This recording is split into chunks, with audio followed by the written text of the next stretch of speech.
আমাৰ দেশৰ সন্মানীয় প্ৰধানমন্ত্ৰী নৰেন্দ্ৰ মোদী ডাঙৰীয়াই যি নিৰলসভাৱে তেখেতে 12 বছৰৰ তেওঁ কাৰ্যকাল অতিক্ৰম কৰিলে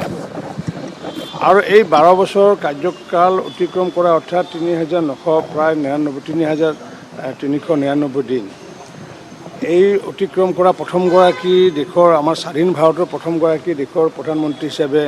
চিহ্নিত হৈছে। এইখনত আমি আজি দোহাৰিব বিচাৰিছোঁ যে ভাৰতবৰ্ষক যি বিশ্বগুৰু হিচাপে প্ৰতিষ্ঠা কৰাৰ কাৰণে যি নিৰলসভাৱে তেখেতে প্ৰয়াস চলাই আহিছিলে আৰু সেই প্ৰয়াসত ইতিমধ্যে সফল হৈছে। ভাৰতবৰ্ষৰ কোনো প্ৰধানমন্ত্ৰীয়ে বিশ্বৰ নেতা হিচাপে পূৰ্বতে স্বীকৃতি পোৱা নাই। আমাৰ প্ৰধানমন্ত্ৰী নৰেন্দ্ৰ মোদী ডাঙৰীয়াই বিশ্বৰ নেতা হিচাপে ইতিমধ্যে স্বীকৃতি পাইছে আৰু প্ৰধানমন্ত্ৰী ডাঙৰীয়াৰ যিটো ভিছন যে আজি নিশ্চিত ওপৰত তেখেতে 47 চনলৈ হয়তো প্ৰধানমন্ত্ৰী নাথাকে, তেখেতে জানে, কিন্তু তথাপি দেশখনক আগুৱাই নিয়াৰ কাৰণে তেওঁ যি সবকা সাথ সবকা বিকাশ আৰু সবকা প্ৰয়াস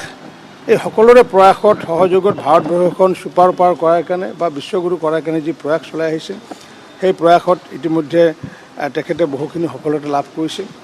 12টা বছৰ অতিক্ৰম হোৱাৰ লগতে দেশৰ সৰ্বশ্ৰেষ্ঠ দিন কাৰ্যকাল প্ৰধানমন্ত্ৰী হিচাপে কাৰ্যকাল তেখেতে সমাপন কৰাৰ বাবে আজি মই নিজে আমাৰ দিছপুৰস্থ যি লাষ্টগেটত যি নামঘৰ আছে এই নামঘৰত আজি মই ভগৱান শ্ৰীকৃষ্ণৰ ওচৰত সেৱা লৈছোঁ, জগতগুৰু শ্ৰীমন্ত শংকৰদেৱৰ ওচৰত সেৱা লৈছোঁ যে এইগৰাকী প্ৰধানমন্ত্ৰী যাতে পুনৰ 10 বছৰ আৰু কাম কৰি পেলাই দেশখনক যাতে বিশ্বগুৰু হিচাপে প্ৰতিষ্ঠা কৰিব পাৰে তাৰ কাৰণে তেখেতক যাতে শক্তি প্ৰদান কৰে, তেখেতক যাতে সাহস প্ৰদান কৰে, তেখেতক যাতে আশীৰ্বাদ প্ৰদান কৰে আৰু সেইকাৰণে আজি আচলতে মই ইয়াতে প্ৰাৰ্থনা জনাবলৈ আহিছিলোঁ। মই ভাবোঁ যে আজি এনেকুৱা প্ৰাৰ্থনা মোৰ লগতে ভাৰতবৰ্ষৰ কোটি কোটি মানুহে কৰিছে যিসকলে ভাৰতবৰ্ষখনক বিশ্বগুৰু হিচাপে প্ৰতিষ্ঠা কৰিব বিচাৰে। আমি আশাবাদী নিশ্চিত ওপৰত যি আমাৰ অৰ্থনৈতিক অৱস্থা আগন্তুক দিনত